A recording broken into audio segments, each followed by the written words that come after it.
Bom dia a todos.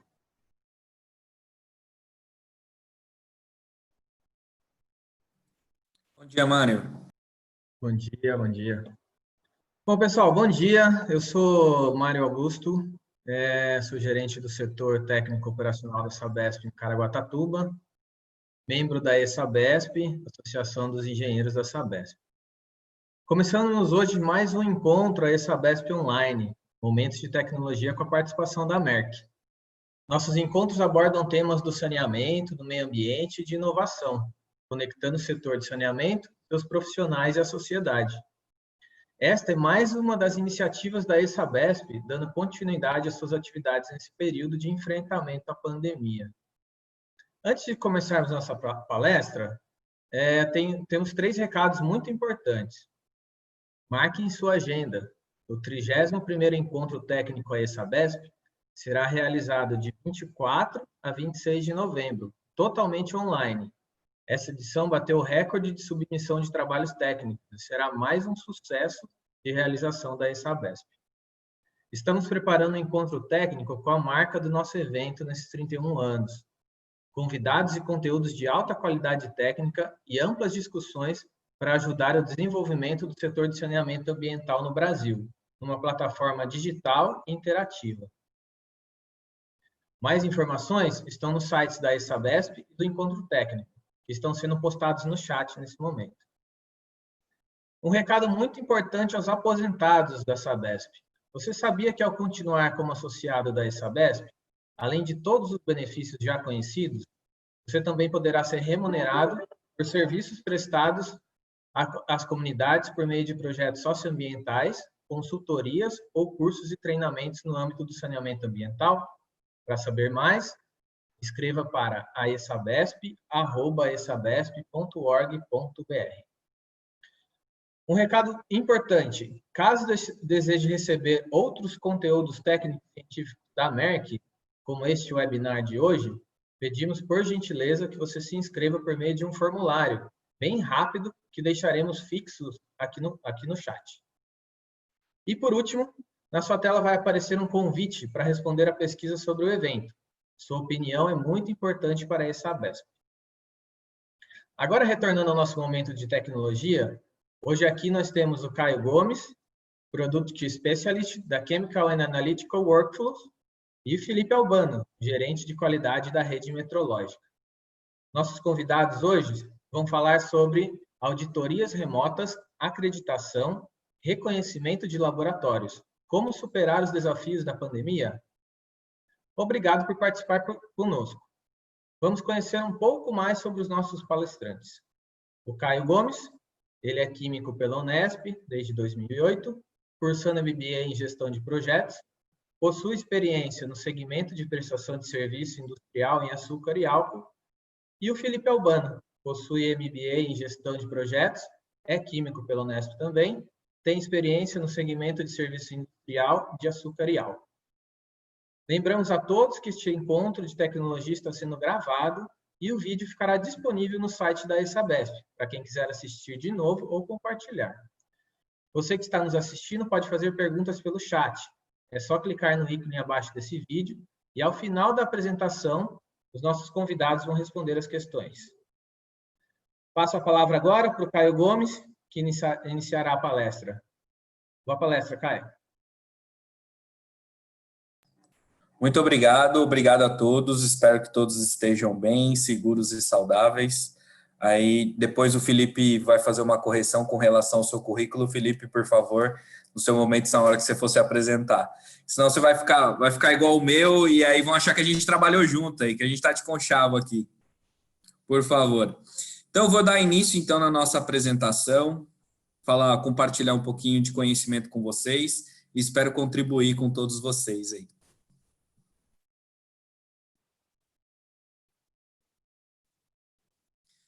Então, como dito pelo nosso amigo Mário, hoje a gente vai estar trabalhando aqui e compartilhando um pouquinho de conhecimento com vocês sobre auditorias remotas, a parte de acreditação, reconhecimentos de laboratórios, né, e como superar essa pandemia.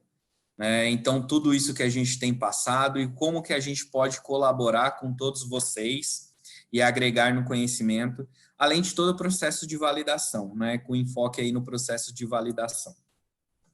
Então, como compartilhado pelo Mário, eu sou Prod Specialist na Merck há 7 anos, né, atuei também como especialista de produto no grupo Danaher durante 2 anos, fui gerente de laboratório no grupo Odebrecht durante 2 anos, né, onde eu pude ter contato com a norma, a ISO 17025, os processos de validação, o sistema de reconhecimento e acreditação. Trabalhei também como encarregado de processo no Grupo Alto Alegre e como técnico metalúrgico, que é uma das minhas formações também no Grupo Falcon Bauer durante 2 anos. Terminando aí MBA em gestão de projetos, se Deus quiser, o mês que vem, químico pela Unesp e técnico metalúrgico pelo Senai de Osasco. Então, pensando no workflow de trabalho, né, no workflow analítico, desde a parte de coleta, onde a gente tem hoje uma rastreabilidade, uma norma que traz toda uma gestão de como efetuar essa coleta, né, a parte de preparação dessa amostra, a extração, a dissolução, digestão desse processo, passando pelo sistema de análises químicas e físicas, também microbiológicas, mas não é o meu know-how, né? Eu brinco que essa parte de bichinhos não é uma coisa que eu entendo muito, eu prefiro a parte química e a parte física, que são coisas que me atraem. Então, mas cabem aqui também as mesmas coisas também para o processo biológico, particularmente em relação, com particularidades em relação à técnica aplicada. Mas passando por análises físicas e químicas, cromatografia, espectrofotometria, e a gente chega, então, no ponto final, onde o laboratório traz todo um processo de gestão, né? Então, a gestão ela é incorporada a esse workflow de trabalho como uma necessidade de demonstrar para os nossos clientes, né, que são aqueles que recebem o resultado analítico, seja você um analista de laboratório numa indústria alimentícia, num prestador de serviço ou numa indústria de alimentos, né? Seja qual for o seu ramo de atuação, você é um prestador de serviço. E aquilo que você gera, tem que ser gerado com qualidade, com uma gestão de dados, com um sistema de carta-controle, uma validação e uma certificação, né? E essa certificação só vem agregar aquele resultado que é gerado por vocês. Então, o nosso objetivo, a nossa agenda hoje vai passar pelos objetivos, né? Passar pelos objetivos, toda a parte de validação, os requisitos de validação e as soluções Merck e uma mensagem final com relação aos objetivos que a gente está traçando aqui. Depois da minha parte, entra o Felipe, dando continuidade aí com a apresentação de auditorias remotas. Então, o objetivo, né, se tratando de objetivo, hoje que nós vamos verificar aqui nessa primeira meia hora, é compreender os requisitos da validação. Quando aplicar cada requisito no processo de validação e a auditoria remota na pandemia, superando os seus desafios aí com a participação do meu amigo aí, Felipe, da Rede Metrológica. Então, a validação, né? A validação nada mais é que um exame comprovatório que identifica o requisito específico que você determinou para atendê-lo. Ou seja, quando um laboratório ou uma empresa determina a fazer algo, ela tem que comprovar que ela é eficiente naquilo, né? Hoje a gente está passando por um momento de pandemia, de isolamento social, uma situação a qual a gente tem inúmeras empresas fornecendo testes para a Covid-19. Né? E esses testes, eles são testes que eles podem ser aprovados, são testes que são confiáveis. Pessoas dizem, o teste X não é confiável, o teste Y não é confiável, eu prefiro fazer no laboratório A, no laboratório B, porque eu uso o teste de fulano, o teste de ciclano. E como que eu comprovo que isso tudo é ou não confiável? A partir do momento que eu tenho esse requisito e essa determinação, atendo aquilo da melhor forma possível, né? Se tratando de uma coisa nova, a gente acaba não tendo metodologias ou normalizações normas a serem seguidas, que é o que está acontecendo, né, na nossa situação atual. Então, a gente acaba, para a Covid, não tendo uma norma. Mas a gente tem, quando a gente trata de água, principalmente no meio ambiente, a gente tem os standard métodos, que são metodologias que são criadas, né, que já são identificados, metodologias normalizadas, né, que a gente pode também fazer algumas adaptações, como são os kits da Merck. Então, por exemplo, para análise de DQO, a gente tem por refluxo aberto, né, que traz o sistema de refluxo aberto, trazendo uma metodologia que utiliza volume X de amostra, né, um volume grande de amostra, um volume grande de ácido. Quando a gente traz isso para uma escala micro, né, como é o caso dos kits de DQO, então a gente tem uma metodologia que ela é modificada, entretanto que ela atende todos os requisitos. E a validação ela deve ser suficientemente abrangente para atender às necessidades de uma determinada aplicação. Ou seja, ela tem que ser específico para aquilo a qual ela determina ela deseja determinar. E os laboratórios devem registrar os resultados obtidos, ou seja, criar documentos, criar um registro, uma gestão de dados, que vem junto com a ISO 9000, né, acaba tendo uma criação desses boletins de resultados. E tudo isso que atrela a procedimentos utilizados para a validação de uma declaração de que o método é ou não adequado para o uso pretendido. Né? Então, o que traz os nossos objetivos de validação? Uma geração de resultados confiáveis, né, que evidenciam que os mesmos são garantidos para o propósito a qual é pretendido e são aceitos dentro dos limites estabelecidos. Ou seja, se você tem uma confiabilidade naquele resultado que é gerado, se você tem uma garantia de que aquele resultado ele é específico e é aceito dentro de um intervalo determinado, você tem ali um método que pode ser validado. Ter confiabilidade metrológica, então a gente vai explorar um pouquinho isso um pouco mais para frente. Garantir a confiabilidade e exigências legais dos métodos analíticos, além das regulamentações locais. Né? Nós temos aí o Inmetro, que é o órgão que certifica em âmbito nacional. Entretanto, nós temos regulamentações de cada estado que também devem ser seguidas, né, e devem ser levadas em consideração. E atender a normativa ISO 17025 de 2017. Né? Então, esse é o objetivo da validação, né? Tendo aí como certificação ISO 17025 e o reconhecimento pelo Inmetro. E os requisitos para essa validação e solução Merck? O que a gente traz?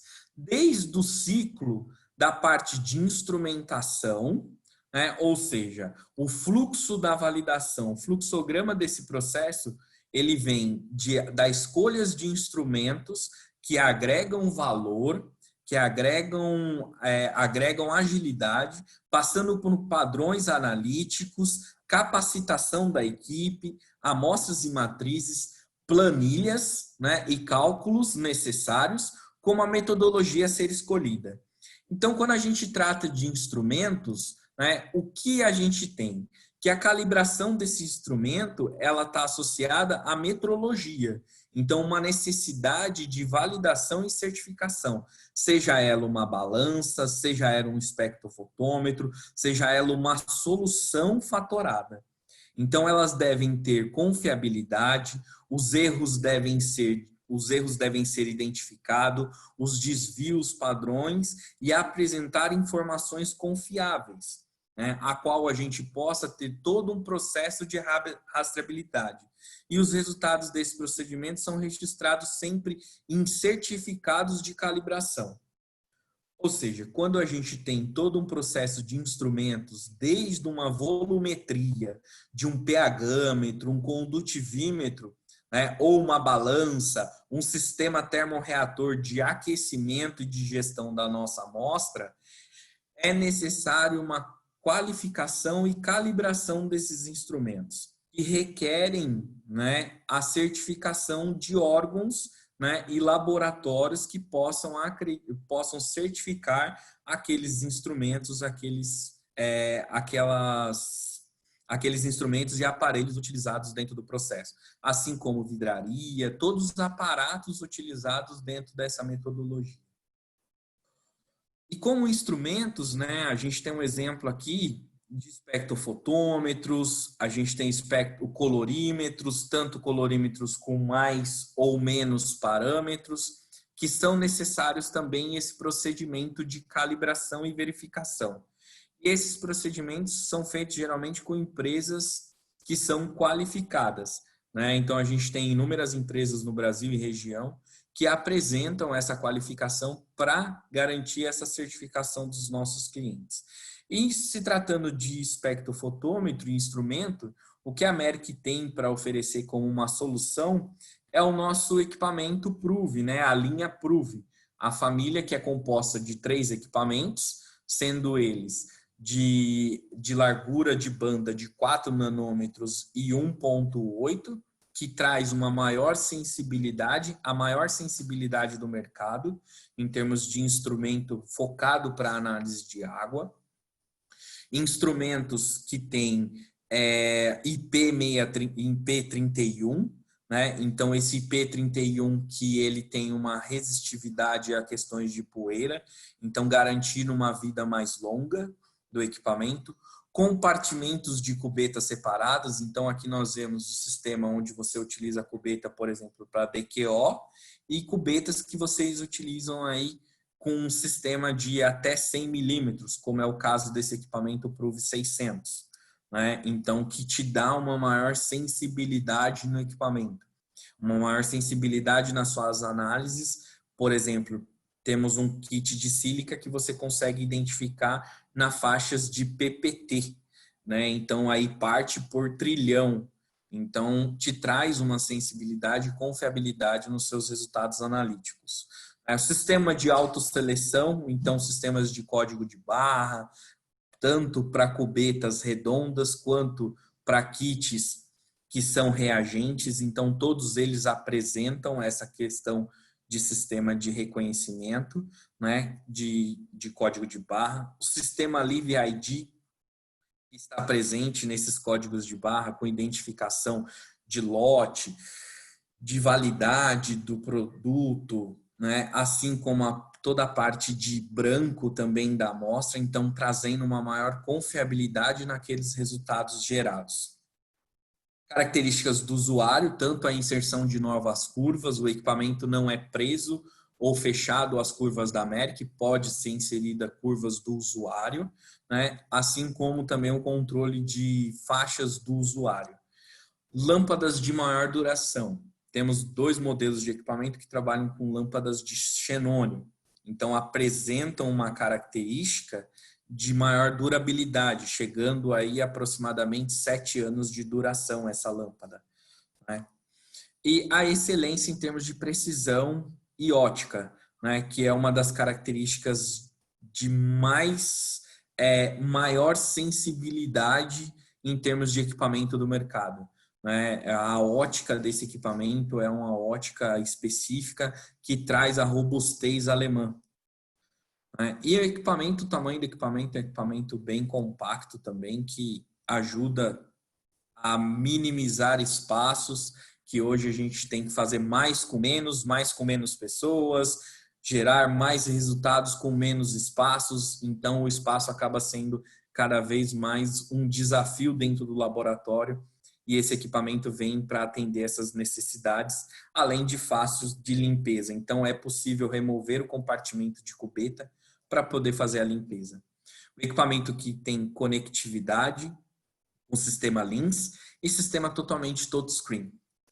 Aí a gente tem algumas características com relação a controle de qualidade premium, controle de cheque de matriz, agilidade na navegação e métodos também especiais. Por exemplo, para quem é do ramo de cervejaria, todas as metodologias para análise de cerveja que são validados por órgãos internacionais, ele já vem incluso no próprio equipamento. Seguindo o fluxo, Passando por instrumentos, a gente tem depois a parte de padrões analíticos, né? E padrões analíticos a gente tem dentro do nosso portfólio da Sigma Aldrich a referência em termos de certificações como a ISO 17025 no nosso laboratório na Alemanha, né? E da linha produtiva 17034 para garantir toda a rastreabilidade e necessidade que os nossos clientes exigem. Então, para entender o que é um padrão, né? O padrão é um material que contém uma substância a uma concentração conhecida para uso de análise qualitativa ou quantitativa. Então, a gente tem, por exemplo, análise qualitativa, quando a gente faz uma comparação em termos de identificação, presença e ausência, caso de coliformes, né? Ou propriedades físicas, temperatura, né? Aí a gente tem condutividade, pode incluir também outras substâncias também, tamanho, dimensões, né, que entram toda nessa parte de qualificação. E quantificação, a gente tem a parte de concentração, potência, por exemplo, análise de pH, eletroquímica, toda a parte de analítica em termos de quantificação podem ser mensurados através de padrões. E é sempre necessário também a verificação, né? A verificação do seu instrumento. Então, seja ele um sistema Prove ou qualquer outro tipo de instrumento, um pH-metro, um condutivímetro, um termômetro, é necessário verificar o desempenho e metodologia, assim como garantir a calibração em intervalos de tempo, né? Ou seja, poxa, Caio, meu instrumento eu calibro uma vez por ano. Ok, né? A gente troca o óleo a cada 10 mil quilômetros do carro, mas durante esse período você verifica, você vai num posto, alguém olha para você, ou você olha aquele óleo, você tem o costume de checar para ver se está em ordem. Então isso é importante também, essa calibração e checagem temporária. E dentro de padrões, né, a América apresenta esse pilar que vem dos institutos de metodologia, né, os principais padrões aí como as metodologias como NIST, USP, EP, BP, né, a IJP, que são as empresas, né, que trazem os compêndios também, né, os padrões de compêndio que atendem toda a normativa e rastreabilidade. Passando por padrões com rastreabilidades, os CRMs, que atendem ISO 17025 e ISO 17034. Ou seja, a Merck se encaixa nesses dois quadrantes, tanto materiais de referência certificado, ou seja, os nossos produtos são comparados àqueles gerados pelo Instituto, assim como os materiais de referência que são comparados aos materiais de referência certificado, que não possuem uma rastreabilidade de incerteza. Caio, e quando eu devo usar um e quando eu devo usar outro? Sempre que a gente pensar numa validação de metodologia e um processo de acreditação, a gente deve pensar em materiais de referência certificado, que são aqueles que trazem as incertezas, toda a rastreabilidade estatística necessária para atender a 17025 e com a rastreabilidade da 17034. Quando na sua rotina, para verificações diárias, né, o analista e checagem de metodologia, se está em ordem, pode ser utilizado os materiais de referência, né? Então, aí que tem um menor custo, mas sempre para uma validação de processo, os MRCs, né, ou CRMs. E os padrões analíticos, que não possuem requisito caracterizado, ou seja, não são comparados com ninguém, ou os reagentes analíticos. E dentro dessa certificação, o que a Merck pode oferecer, né? Qual que é a diferença que a Merck oferece para os nossos clientes? Os certificados dos laboratórios com a ISO 17025, o guia de produtos para CRM com a 17034, né? E já atendendo às normativas de documentação da ISO Guia 31. Então, nós seguimos também a documentação e o protocolo da ISO 31. Então, tudo isso vem de padrões analíticos, né? Então, os padrões analíticos apresentam estabilidades, os MRs, né? Os materiais de referência apresentam estabilidade e homogeneidade. Já os nossos CRMs, que atendem a ISO 17034, atendem às estabilidades, homogeneidades, incerteza e rastreabilidade do processo, né? O que garante aí o cálculo estatístico com maior a acuracidade do seu processo. E sempre pensando no processo de capacitação da equipe.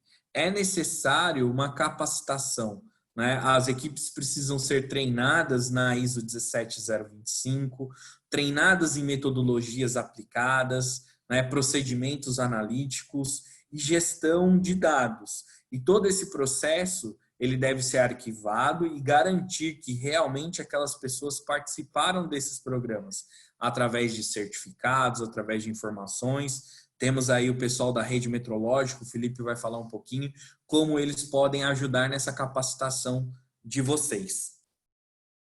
As amostras e matrizes, né? Então, quando a gente tem uma população, qual é a amostra que eu devo escolher? Aquilo é representativo dentro do meu processo? Então, se eu tenho um rio, eu doso 3 ml num frasco para fazer uma análise de DQO, aquilo é representativo? Como eu devo garantir essa representatividade?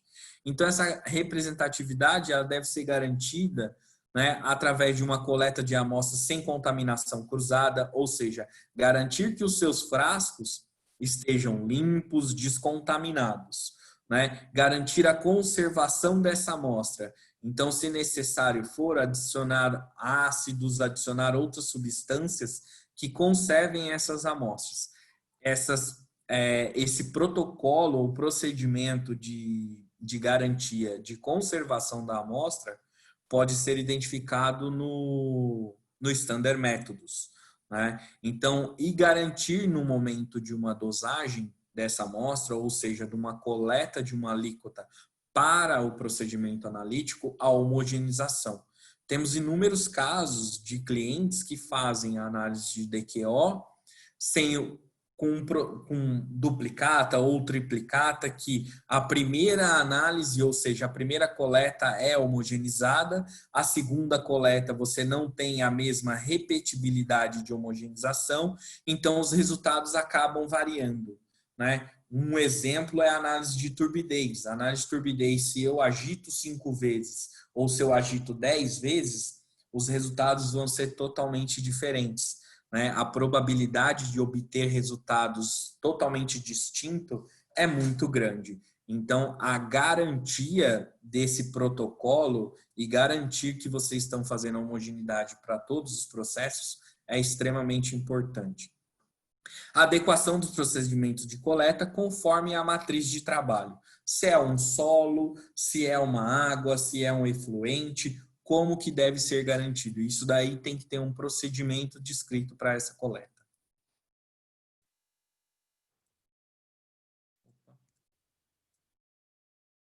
A planilha. Então, como que é feita a gestão de dados? Passando por todo esse procedimento, existe uma gestão de dados. Então, a gestão de dados trata desde os procedimentos analíticos, as instruções de trabalho, que culminam com o treinamento e capacitação da sua equipe, a manutenção de equipamento que se faz necessário, a gestão de risco, que é uma gestão que está inclusa, né, ou análise de risco, que é um procedimento que está descrito na nova ISO 17025, né, a carta controle. Sistema de carta controle, para quem não conhece, é mais ou menos isso aqui, né? Então, nós temos um limite inferior, um limite superior e o resultado target do nosso padrão. E o quanto a gente pode variar nisso daqui. Então, geralmente, os padrões analíticos trazem uma estatística em termos de limite superior e limite inferior. Entretanto, devemos lembrar que todo procedimento analítico é incutado erro. Então, a pipetagem tem uma porcentagem de erro ali incluso, uma pesagem, né? Um aquecimento, uma digestão, tudo isso são incutados erros.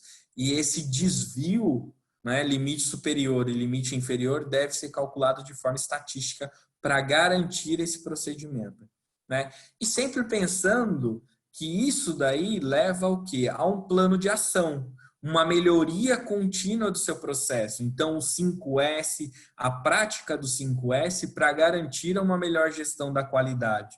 O procedimento de operador mantenedor. Operador mantenedor é aquele operador que faz, ou analista que faz pequenas manutenções, que garante uma maior confiabilidade no seu equipamento.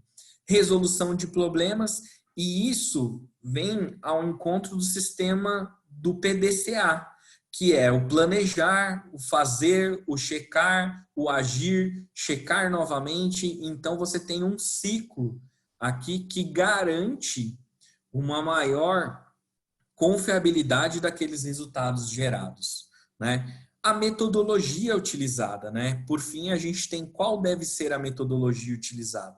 Dentro do procedimento de metodologia a ser utilizado, a gente tem o procedimento de desempenho do método.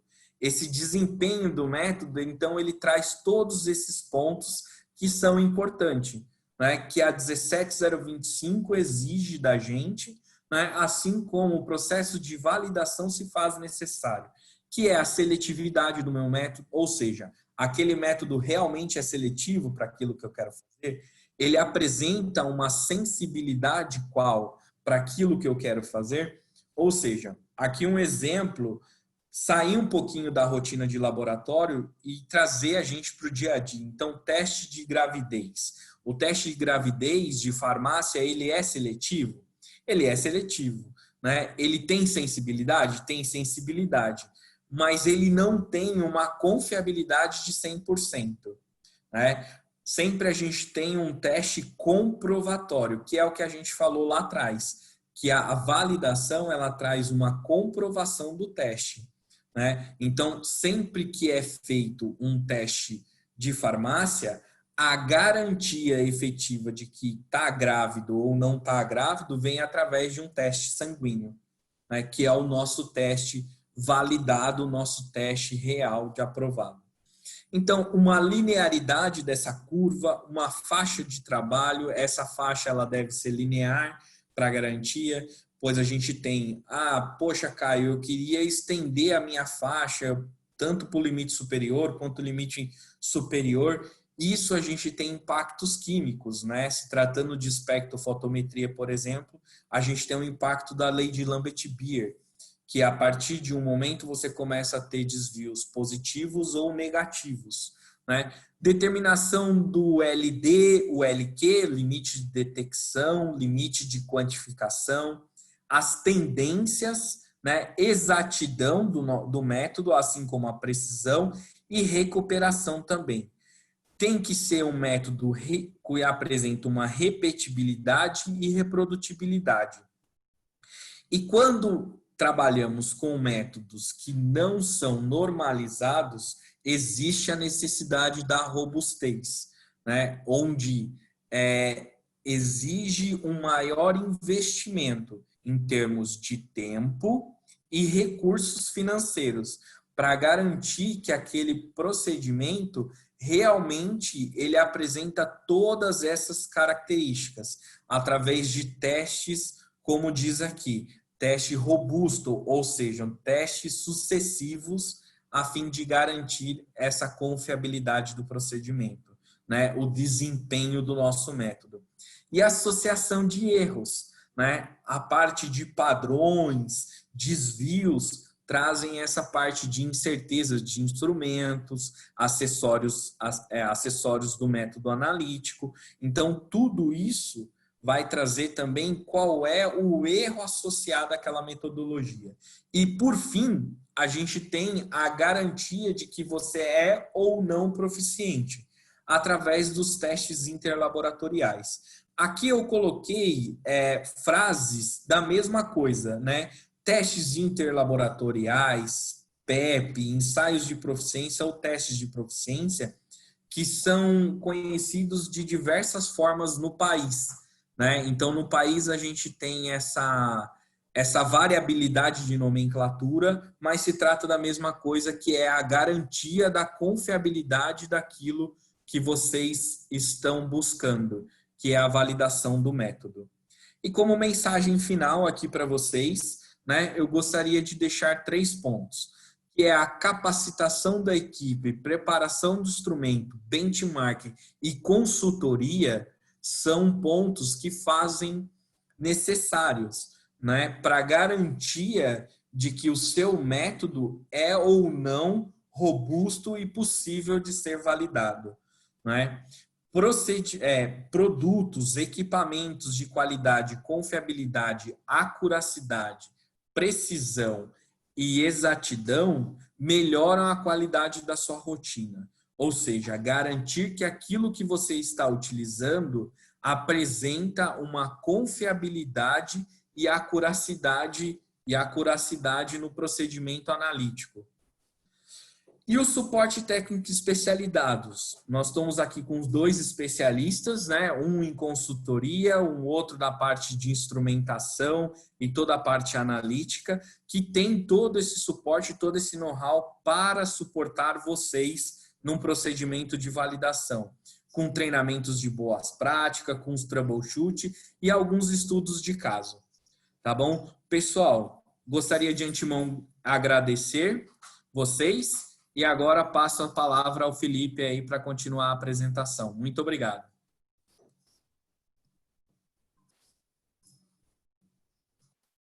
Felipe, agora a bola é com você. Obrigado, Caio. Parabéns pela apresentação aí, muito legal. Bom ouvir um pouco desses conceitos que são tão importantes aí, né, para todo mundo do mundo de laboratório, quem está envolvido na área da qualidade. Então, vou compartilhar minha tela aí, para a gente começar. Conseguem ver? Tudo certinho aí? Aí, agora está no modo apresentação, perfeito. Tá, show de bola. Deixa eu abrir o chat, porque eu consigo acompanhar também se houver alguma questão aqui no meio. Então tá, gostaria aí de agradecer muito, em nome da Rede Metrológica do Rio Grande do Sul, né, ter essa possibilidade aí de fazer esse momento de tecnologia aí com a Merck, que é uma empresa que a gente tanto gosta e admira bastante também. A essa BESP também, agradecer aí a parceria. Então, para nós é um enorme prazer poder estar falando um pouquinho para vocês. Nessa manhã aqui no Rio Grande do Sul, falo de Porto Alegre, um pouco chuvosa, meio fria, aqui a gente amanheceu com próximo aos 10 graus, não sei como é que está o tempo por aí, mas creio que a gente está com uma diversidade muito grande de pessoas na sala, né? Então isso é muito bacana também, a gente poder ter esse alcance, multiplicar as coisas que nós temos feito aqui, vocês também, enfim, compartilhar conhecimento, que eu acho que é um dos grandes ganhos aí desse momento de reclusão e pandemia, né? Então, muito obrigado, pessoal. Muito bom dia a todos. Vou falar um pouquinho, então, da nossa experiência com avaliações remotas, auditorias e avaliações remotas. E também trazer algumas coisas associadas à crise que a gente tem nos laboratórios durante a pandemia, como superar, vou dar algumas dicas, tentar ajudar ao máximo aí dentro das coisas que nós percebemos que são preocupações hoje em dia para os laboratórios e para quem está envolvido, né, dentro do laboratório. Falar um pouquinho do meu background, foi um pouquinho, acho que ficou meio misturado nosso currículo ali no início, né, Caio? Mas eu tenho graduação em engenharia de produção, na verdade minha formação toda é na parte de engenharia de produção e bem focado em qualidade. Então, me formei na Federal, final ali de 2005, início de 2006, depois fiz um mestrado direto. Na Federal também em engenharia de produção, o meu foco no mestrado foi mais a parte de indicadores de desempenho. Durante a minha formação profissional também me tornei avaliador líder na 17.025, sou avaliador líder na parte técnica e na parte de gestão pela rede metrológica. Sou especialista da CEGECRE também na parte na 17.025 e sou avaliador líder da 9.001. Então tenho bastante familiaridade com auditorias, avaliações, né? Já tenho uma boa estrada aí. E terminei o doutorado numa área bem técnica, focada em ensaios de proficiência. Então, tenho várias publicações e a tese é nessa parte de ensaio de proficiência. Terminei em 2016, né, e fiz também ali na Universidade Federal. Sobre experiência profissional, Daí eu tenho bastante familiaridade, assim, gosto muito, fiquei super empolgado vendo falando de validação, né? É um tema que eu tenho muito carinho, assim. Então, desde 2009 eu me envolvo de uma forma muitíssimo intensa com validação. A gente publicou nosso primeiro livro, que é um guia prático de validação, em 2009. E em pouco tempo esgotou todas as cópias físicas. A gente fez uma segunda edição, que saiu em 2015. E também já estamos quase no final, e agora a gente está com um e-book. Na pandemia lançamos um e-book aí, que é o livro da última edição, com algumas coisas adicionais. E a gente vê que é um guia que tem a parte prática, como fazer as contas, como montar a carta controle, como estimar a exatidão, precisão, seletividade, linearidade, todas as coisas que tu apresentasse super bem aí na tua fala. Então, tenho uma experiência bem grande com validação. Na parte de laboratório, comecei aí minha carreira atuando na Gerdau, onde a gente tinha um laboratório químico e um metalúrgico, então foi meu primeiro passo aí na parte de qualidade. Depois da Gerdau, eu já saí e fui direto para a rede, onde eu estou há 15 anos, então já tenho um certo tempo de casa. Lá na rede, hoje, eu sou gerente da área de qualidade. E, em paralelo à rede, eu tenho outra atividade profissional. Eu trabalho na PUC do Rio Grande do Sul. Sou professor lá faz 11 anos, na Faculdade de Engenharia. Eu estou alocado na Escola Politécnica. Então, dou aula para engenharia de produção nessa área de qualidade.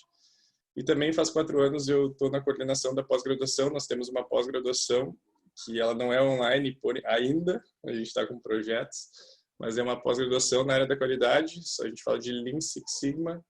Lean é a parte de produção enxuta e Six Sigma é a parte de projetos de melhoria de grandes resultados, né? Então, é uma área que é super valorizada fora do Brasil e aqui também cada vez mais.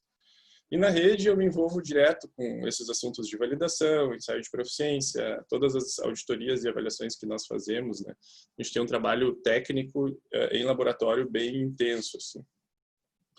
E também o pessoal pode se conectar comigo caso tenha interesse. Provavelmente, talvez tenha pessoas que já estejam fazendo parte ali.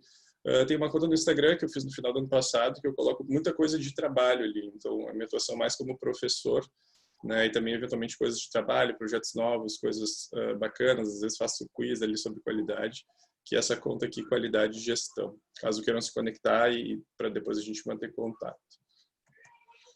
Bom, então, falando aí um pouquinho do... deixa eu abrir só um pouquinho, deixar o chat aberto. Para contextualizar aí um pouco do enfoque da minha fala, vou falar para vocês um pouco de auditorias remotas, auditorias e avaliações e as diferenças entre isso. Falar também sobre fatores emocionais dentro da pandemia, né, que a gente tem associados com o momento que a gente está vivendo hoje, né, de equipe, de pessoal, envolve questão de treinamento. Falar um pouquinho de como tratar as calibrações na pandemia e nesse contexto mais crítico, né, quais são as possibilidades, tá ok? E no final eu vou abrir para dúvidas. A gente vai ter um momento depois de perguntas, né? Eu vi que tem algumas coisas ali no chat, mas a gente pode, depois, no final, vai ter um momento para a gente abrir e tentar responder todas as perguntas que vocês colocarem, tá bom, pessoal?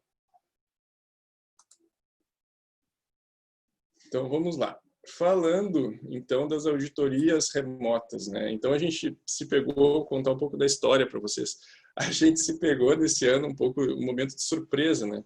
Começamos ali a trabalhar em março. Normalmente, né, a rede tem um volume de avaliações bem grande. Para vocês terem uma ideia, nós temos hoje em torno de 325 laboratórios associados, que fazem parte da rede metrológica do Rio Grande do Sul, falando da rede gaúcha. Pelo sotaque, vocês já conseguem ver. É muito engraçado que o pessoal que participa, às vezes, das lives e tal, todo mundo depois tem algum comentário aí do sotaque forte aqui do RS. Mas a gente em março ali se pegou, teve uma grande surpresa, né? Ninguém esperava, né? E a gente tinha um processo extremamente presencial, que são as auditorias, né? Fazer auditoria, fazer avaliação de laboratório. Então, meu Deus, como é que vai ser? Como é que a gente vai conseguir cumprir com o nosso cronograma, atender os laboratórios? Tem laboratório que precisa disso para vender para o cliente, precisa para atender legislação, faz parte do negócio dele e não pode parar, né? Tem muitos laboratórios aí que são serviços essenciais, estão trabalhando sem parar, tem laboratório trabalhando dia e noite, né, que faz parte aí da rede metrológica, inclusive intensificou agora na pandemia. Então a gente em março ali tomou a decisão de, bom, vamos criar um processo, porque nós não tínhamos antes um processo específico, né, de auditorias remotas. Então a gente criou um processo novo. Esse processo nosso de fazer auditorias, de fazer avaliação, ele é certificado ISO 9001 desde 1997, né? Então a gente trabalha dentro de um SGQ normalizado. E para estruturar esse processo, o que nós fizemos? A gente buscou várias referências mundiais, né? O que o pessoal estava fazendo fora do Brasil. No Brasil, até então, não estava se tendo auditorias remotas no âmbito de acreditação, né? De avaliação de laboratórios.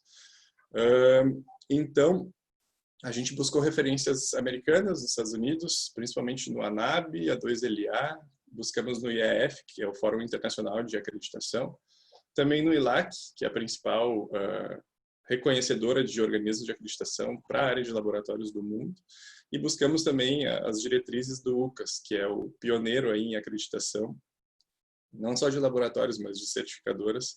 Então a gente foi tentar ver e aprender um pouco como que eles estavam fazendo, né? Como que eles estruturaram um processo de auditorias remotas para conseguir superar os desafios impostos aí pelo Covid-19, né? Então, que nós criamos? A gente abriu o nosso processo, discutimos isso dentro da empresa, foi uma discussão longa, teve brigas, teve felicidade, a gente viu como um grande desafio, né, para estruturar tudo isso. E a gente criou esse processo que começou a operar em abril, né? Então, a partir de abril, a gente teve uma velocidade bem alta até, né? A gente focou bem nisso, uma equipe né, bem boa, assim. E a gente criou um modelo, né? Desenvolveu um modelo que se chama FEMP, eu vou mostrar ele para vocês aqui, que ele embasa o nosso processo de auditoria remota. Tá? E a gente já tem vários laboratórios usando esse modelo, né? E já tem vários consultores usando esse modelo para estruturar a forma que eles estão fazendo as suas auditorias remotas também. E esse modelo que nós criamos, a gente tem um treinamento em cima disso também, um treinamento dessa parte de avaliações remotas e auditorias. E a gente também juntou todos os nossos avaliadores, né? A gente fez uma capacitação remota deles, nós temos 52 pessoas, gente que fazem auditorias e avaliações para a rede meteorológica do Rio Grande do Sul. Desses 52, 17 também atuam pela SEGECRE, então fazem avaliações também pela SEGECRE do Imetro. Não sei se vocês estão bem familiarizados, mas quando eu falo SEGECRE, eu me refiro ao Imetro, né? Eles usam esse nome dentro da parte de acreditação. Então, capacitamos a equipe, criamos um processo, criamos um modelo, e daí, beleza, vamos lá, vamos começar a fazer, e a gente tem gerado um aprendizado bem grande desde, então, de abril, tá? Então, esse foi o nosso começo, assim. Quando a gente começou, e daí nós fomos buscar, eu participo do CB25, que é o Comitê Brasileiro de Avaliação da Conformidade, de Gestão da Qualidade dentro da BNT. Ele é espelho da ISO CT 176, né, o comitê técnico da ISO na Suíça, lá que faz as normas de gestão da qualidade. Então, eu participo da revisão de várias normas. Participei da revisão e tradução da ISO 9001, ISO 17025, ISO 17011, ISO 19011. Então, quando existem essas reuniões, discussões nas comissões, sempre que possível eu participo. E a gente foi buscar nas normas, né? Ok, a 19011, que é a norma de auditoria interna, ela já falava de avaliação remota na última revisão dela, que foi 2018. Mas tanto a 19011 quanto a 17011, que é a norma para organismos de acreditação, elas não têm uma definição de avaliação remota ou auditoria remota. A 17.025 nem se fala, eu participei também da elaboração, tradução, mas ela não é uma norma de auditoria, ela é uma norma de requisitos para laboratório, né? Então, essas normas, pessoal, ainda é uma coisa tão nova, mas tão nova, que na última versão da norma de auditorias, que é a 19.011, ela cita auditorias remotas no anexo dela, que fala de métodos de auditoria, mas não existe um conceito padronizado, difundido mundialmente para o que é uma avaliação remota ou uma auditoria remota. Talvez vocês tenham dúvidas e percebam que eu estou falando as duas coisas, né? Eu falo auditoria e falo avaliação. Não sei se vocês sabem exatamente qual é a diferença Mas, esclarecendo, tá?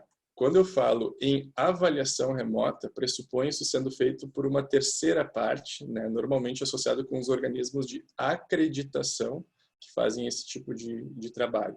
Quando eu falo em auditoria remota, é uma auditoria para fins de certificação, né? Ou uma auditoria interna. Então, por exemplo, quando o Inmetro, lá, quando a CGECRE vai fazer um processo de avaliação no laboratório, a gente caracteriza com essa nomenclatura. Tá? Quando eu vou buscar uma ISO 9001, por exemplo, é uma certificação no meu processo. Tá ok? Então, o que nós fizemos? Primeiro, para estruturar nosso processo, a gente buscou na 17.011, que é a norma associada aos organismos que fazem atividades de acreditação, e a gente adaptou um conceito, né? Então, adaptou para a realidade mundial hoje, 2020, após março ali principalmente. E esse conceito vocês podem ficar livres, né, para usar, se quiserem usar esse conceito adaptado, se quiserem difundir ele na empresa e procedimentos de vocês, fiquem bem à vontade. Tá? Então, a avaliação remota, e a auditoria remota está associada também, é um processo que ele é remoto, né, realizado por um organismo de acreditação, ou que faz uma atividade associada com a acreditação, que normalmente a gente vai avaliar competência, e essa é uma palavra-chave, competência de um OAC, um organismo de avaliação da conformidade. Todos os laboratórios são OACs, né? Laboratório, produtor de material de referência, provedor de ensaio de proficiência, organismo de inspeção, tudo isso são organismos de avaliação da conformidade. Né? Então, seria conduzir, através de um processo remoto, uma avaliação, uma verificação, né, da competência desses organismos, conduzindo isso de maneira virtual, podendo ser desenvolvido de forma síncrona, como é esse momento que a gente tem aqui simultâneo ao mesmo tempo, ou assíncrona. Tem vários momentos de avaliação e auditoria remota que é conduzido de forma assíncrona. Eu não preciso estar face-to-face ali com o auditor ou com o avaliador o tempo inteiro. Tá? Tem muita coisa que é feita offline, inclusive. E ocorrem com a presença virtual da equipe avaliadora. E os organismos internacionais, né, de outros países, eles preveem, com base também na avaliação de risco, que a avaliação remota ela pode ter momentos eventualmente previstos no cronograma que são presenciais. Então, eu posso ter um follow-up presencial, por exemplo, 6 meses depois da minha avaliação remota ou da minha auditoria remota, que vai se dar no momento onde a pessoa vai estar fisicamente no laboratório verificando talvez algumas coisas que não é possível ver de maneira virtual. Tá? Então, esse conceito foi adaptado da norma internacional, que é 17.011, essa norma não sei se vocês conheciam, é a norma que todos os organismos de acreditação do mundo usam para estruturar os seus processos de avaliação. Tá ok? Então, quem faz a avaliação pela 17.025, né, tem que seguir essa norma aqui, certo? Bom, daí, mostrando para vocês, isso aqui é uma novidade bem grande, tá? A questão do modelo que a gente criou para fazer as auditorias remotas. Isso aqui, em tempos de pandemia, foi uma das formas que a gente achou de combater e estruturar um processo para poder prover avaliações de laboratório.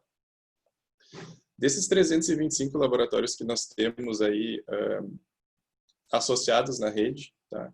A gente tem aproximadamente uns 290 que tem a 17.025 e que a gente precisa avaliar ciclicamente. A rede meteorológica do Rio Grande do Sul faz avaliações anuais. A gente avalia laboratórios pela 17.025. A gente teve um boom nos últimos 2, 3 anos, principalmente na área ambiental, porque houve uma legislação aqui da FEPAM, o organismo ambiental, né, que tornou compulsória, ou seja, obrigatória a avaliação de laboratórios que emitem laudos, né, para o órgão ambiental. Eles têm que ter 17.025.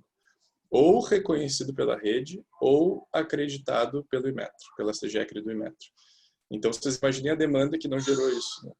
E como tem legislação envolvida, o laboratório não pode ficar sem o certificado. Ele não pode vencer e não ter uma alternativa, porque isso complica ele, em termos de atendimento da legislação, em termos do governo, em termos dos seus clientes. Né? Então, é uma coisa relativamente crítica aí. Dessa forma, então, veio esse modelo, que a gente chamou de modelo FEMP. Vocês podem usar também, essa figura aqui é de vocês, tá? Quem quiser dar print, usar, fique à vontade. Esse modelo, então, o FEMP, ele tem 4 pilares. E dentro desses 4 pilares que a gente capacita as pessoas e que a gente auxilia os laboratórios e as empresas, as indústrias a estruturar uma avaliação remota. Tá? Deixa eu só fechar aqui que abriu para mim a pesquisa. Então, esse modelo aqui, a ideia dele é ajudar, né, de uma forma organizada as pessoas a construir a sua auditoria ou avaliação remota. E falar um pouquinho desses 4 pilares, tá, pessoal? O primeiro pilar, né, se a gente pensar como é que está estruturado, deixa eu pegar uma canetinha aqui, como é que está estruturado o processo da auditoria remota. Ele começa aqui, né, então aqui, estou marcando aqui na tela, aqui é o início. Então vem um e-pedido, né, vai vir um pedido para fazer auditoria ou avaliação remota, vai ser feita uma proposta para quem vai fazer essa atividade e vai se estabelecer um contrato super simplificado de como que vai ser esse processo, né? E daí existe um trabalho muito grande antes, né, da gente fazer a e-auditoria ou a e-avaliação. Então, os termos novos começam a surgir, né? A gente chama aqui de e-avaliação. Tá? Mas se for uma auditoria interna, por exemplo, vocês poderiam chamar de e-auditoria. O processo, ele passa por trás. Ó. Esse processo de avaliação, ele corre pelos 4 pilares aqui, certo? Primeiro pilar, ferramentas. Não sei o que vocês imaginam que possa ser essas ferramentas aqui. Essas ferramentas, a gente dividiu em 2 grupos, ferramentas gerenciais e ferramentas virtuais, né? Então, a gente fala de ferramentas de acesso remoto, como o Zoom, por exemplo, que nós estamos usando, a gente dá várias dicas sobre elas. Ferramentas de conexão e trabalho remoto, como acessar o PC, né, de casa, por exemplo. Tem muita gente trabalhando de casa, acredito que vários de vocês talvez estejam em casa. A gente fala de ferramentas de compartilhamento de arquivos, né, como compartilhar arquivos, né, virtuais, e ferramentas também e aplicativos disponíveis para troca de mensagens durante o processo de auditoria remota. Então, ferramentas digitais a gente subdivide em 4, essas 4 que eu comentei. E as ferramentas gerenciais, a gente sugere o uso de 4 ferramentas da qualidade que eu não sei se vocês conhecem, mas a gente sugere aqui a matriz RACI, que é uma matriz de responsabilidade e atribuições. A gente sugere uma matriz básico para priorizar decisões dentro de um processo de auditoria remota, que é parecida com uma matriz GUT, mas tem algumas coisas mais específicas e ela é mais adequada para serviços. A gente sugere também o diagrama do processo decisório, que é uma ferramenta para mitigar riscos, né? Então, todo o embasamento desse modelo FEMP, ele tem uma parte de riscos muito, muito, muito, muito forte. Então, se tu vais usar o modelo FEMP, com certeza a tua parte de riscos associados com a auditoria ou avaliação remota vai estar contemplado ali. E além do, então, falei diagrama do processo decisório, matriz RACI, matriz básico e também o diagrama de árvore para o planejamento do processo da auditoria remota. Essas 4 ferramentas gerenciais, mais os 4 virtuais, então a gente investiga ou avalia criticamente 8 possíveis ferramentas para dar suporte, tá, para estruturar o processo de auditoria ou avaliação remota. Esse é o primeiro pilar do modelo FEMP. Depois nós entramos no segundo, tá, que é a equipe, né? Então, ferramentas aqui a gente tem a V virtuais e G gerenciais, que estão divididas aqui dentro. Na equipe, a gente fala muito de uma questão que está super ligada com a norma, com a 17.025, com qualquer laboratório, que é competência. Então, olha só, qual é a competência necessária, requerida para fazer auditoria remota? Qual é a competência do profissional que está no laboratório? Vocês não concordam que a competência mudou desde março? Vocês tiveram que desenvolver várias habilidades, talvez buscar conhecimento em coisas que vocês não tinham antes, não é verdade? Pensem em tudo que vocês aprenderam nesse período, né? Então, um auditor presencial, daqui a pouco o cara é um auditor sensacional, presencial, mas remotamente ele não vai ter um bom desempenho, porque ele não tem competência para fazer o processo virtual, né, remoto. Então, essa questão da auditoria que a gente tem remota exige uma série de competências. Daí a gente fala no famoso chá, né? Não sei se vocês já viram isso. Chá é conhecimento, habilidade e atitude, né? Então, dentro desses 3 itens, qual é a competência relevante para um auditor remoto? Se vocês estão fazendo isso no laboratório de vocês provavelmente têm um procedimento de pessoal. Então, vocês mudaram já esse procedimento? Vocês já revisaram? Vocês já atualizaram as competências? Vocês estão planejando fazer auditoria remota? Então, tem que levar isso em consideração. Porque a equipe, né, as pessoas, isso aqui é quase que o coração, né? Se a gente tiver isso aqui, vou botar tem os coraçãozinhos do Zoom. Se a equipe tiver problema, se a equipe não tiver competência, o que sai aqui no final das contas? O processo, se a gente não tiver uma equipe, né, competente, o processo aqui no final vai dar pepino, vai dar um problema. Então, a gente tem que garantir a competência da equipe, primeiro entender o que seria necessário e garantir, né, isso para fazer um bom processo de avaliação ou auditoria remota. Vencido esse pilar, né, então, da equipe, a gente entra no pilar método, e daí aqui é um pilar bem bacana, porque não sei se vocês conhecem bem a 19.011, mas nós temos essa norma 19.011, que ela tem 8 métodos para fazer auditoria.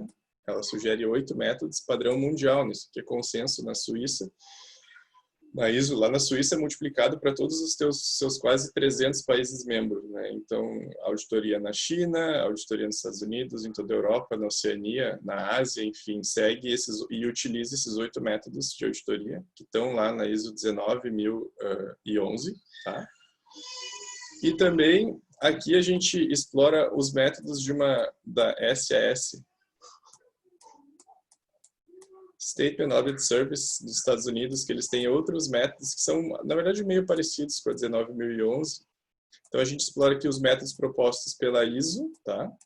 Padrão mundial, né? Consenso mundial da ISO, de como fazer auditoria, que são 8 métodos, e complementa com alguns métodos do Instituto norte-americano dos Estados Unidos, que faz auditorias e faz remotas já há muitos anos, que eles têm também propostas de procedimentos e métodos para fazer auditoria remota. Então, são complementares.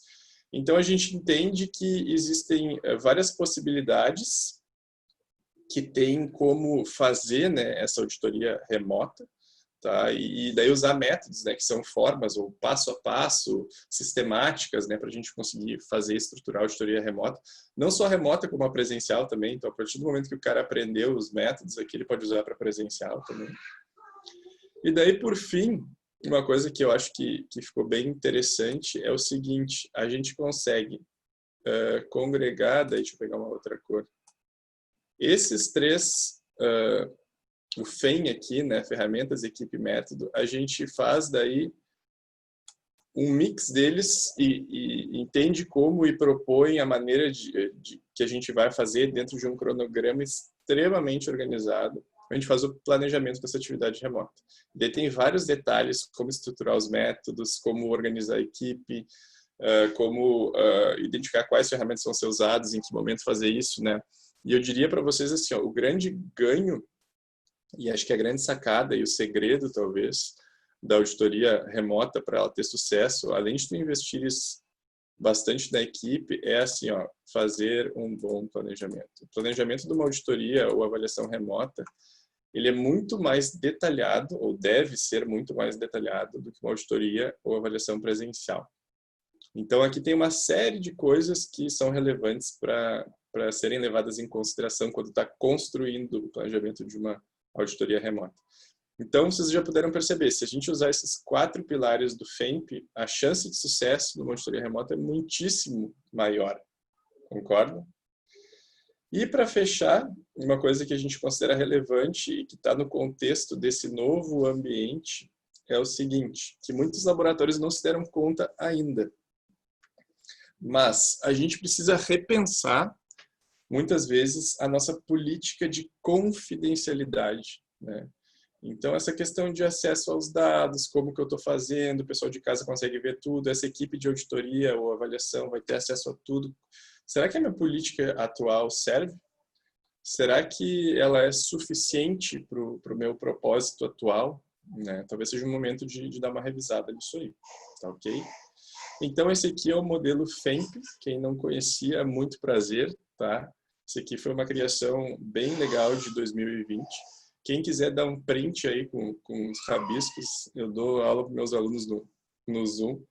E daí, depois que eu termino a explicação, fica todos os rabiscos, assim, então eu faço uma contagem regressiva para dar uma limpada. Então, vou apagar aqui, tá? Para passar para o próximo slide. Então, quem quiser dar um print, fique à vontade. Vamos lá em 3, 2, 1, fazer a faxina do slide aqui.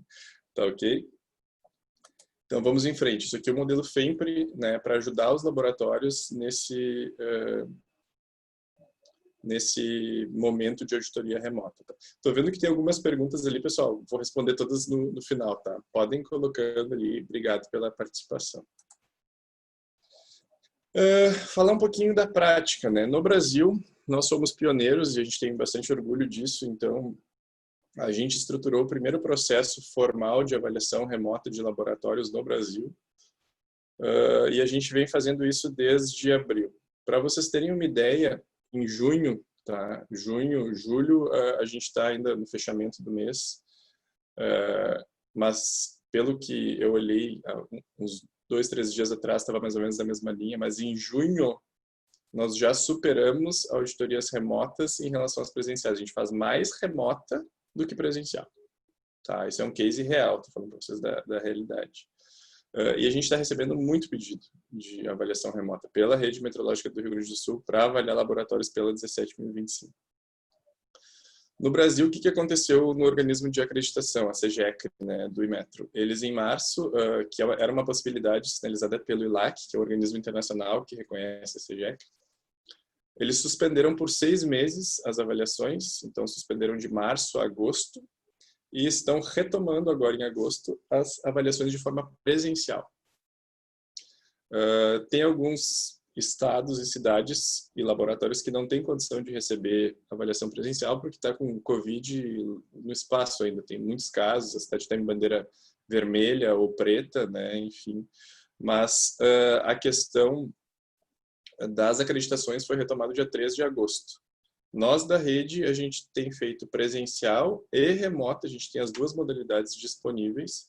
Quem escolhe é o cliente, só que isso tem que estar de comum acordo com a equipe avaliadora. Por exemplo, nós temos avaliadores que não se sentem à vontade para fazer remotas, porque estão no grupo de risco, enfim. Então, essas pessoas têm feito, para fazer presencial, desculpa, essas pessoas têm feito só remota.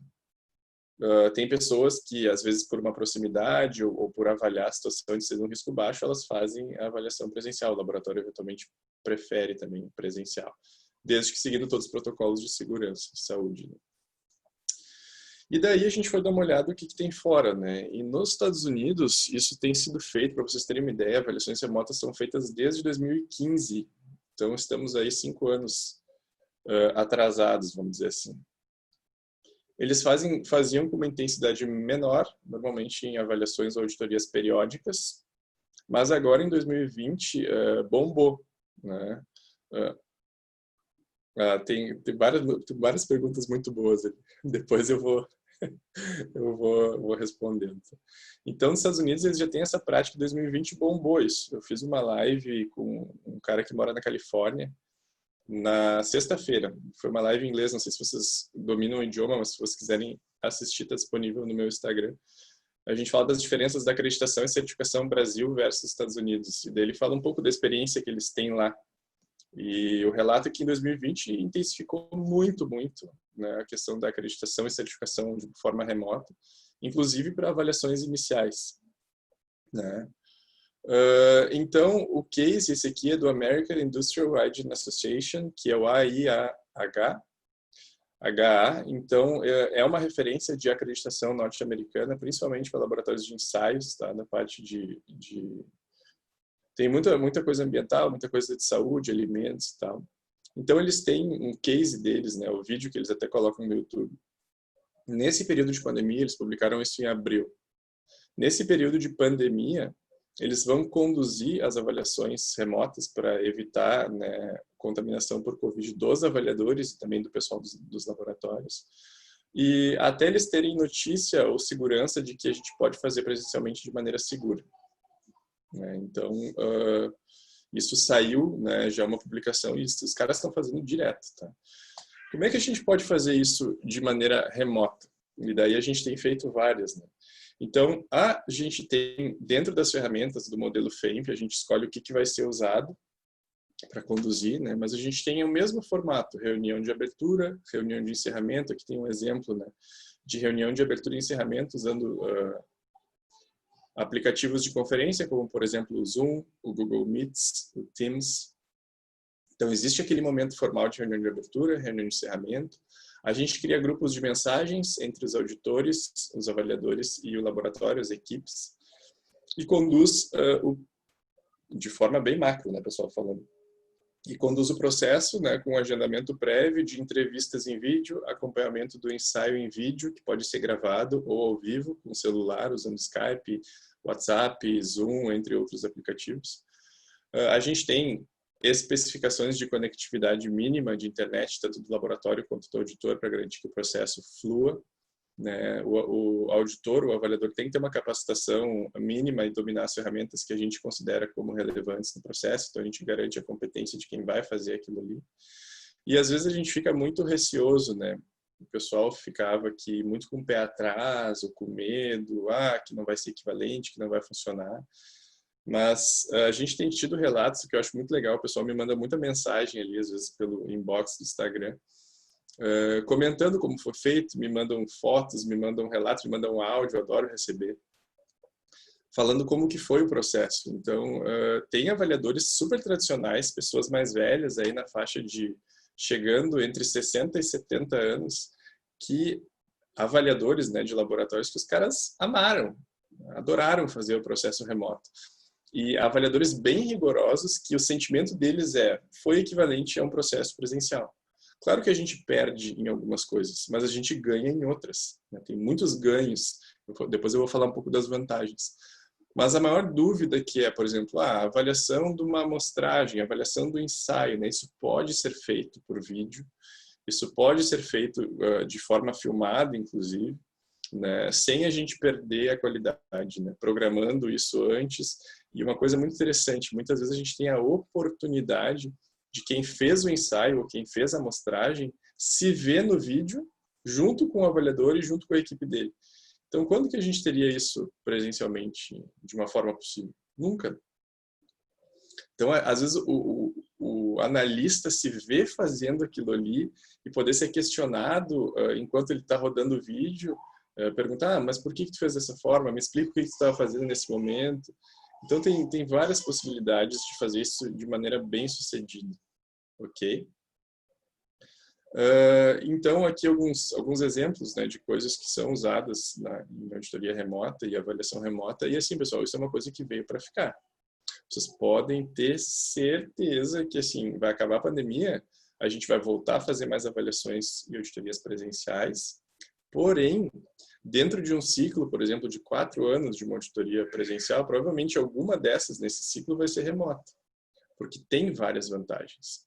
Principalmente para quem tem um sistema de gestão mais maduro, né? Que tem um sistema mais estruturado de gestão, enfim.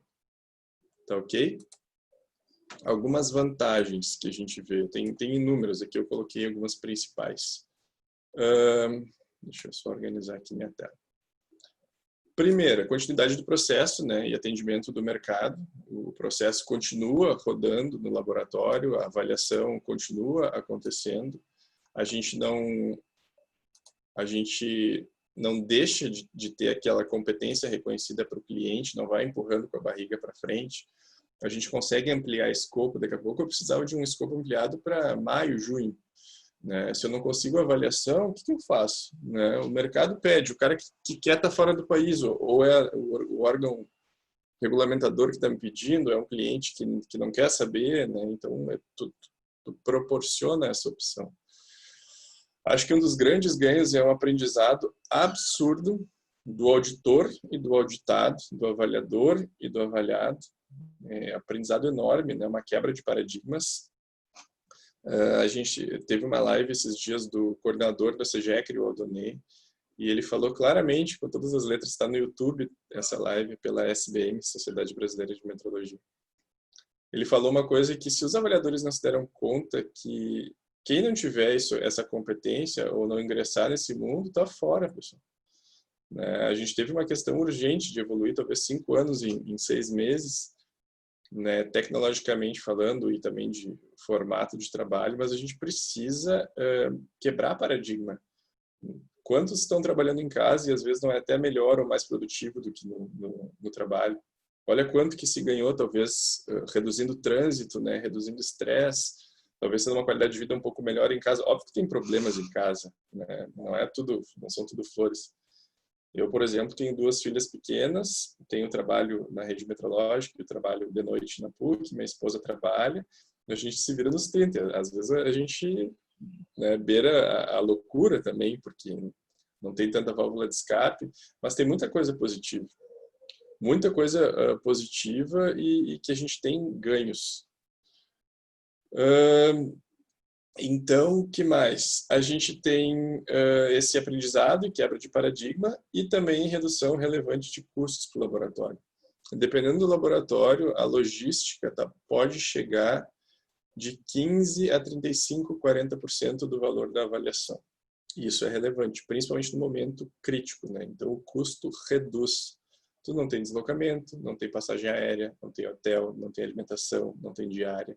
E o cara que ia fazer uma auditoria ou avaliação, por exemplo, de 2, 3 dias, às vezes ele perdia 5, que era um dia para ir, um dia para voltar, horas e horas de aeroporto. E o que tu agrega valor é o teu tempo que tu está lá fazendo, né, aquele momento da auditoria ou da avaliação. Então, e tu tem ganhos significativos aí.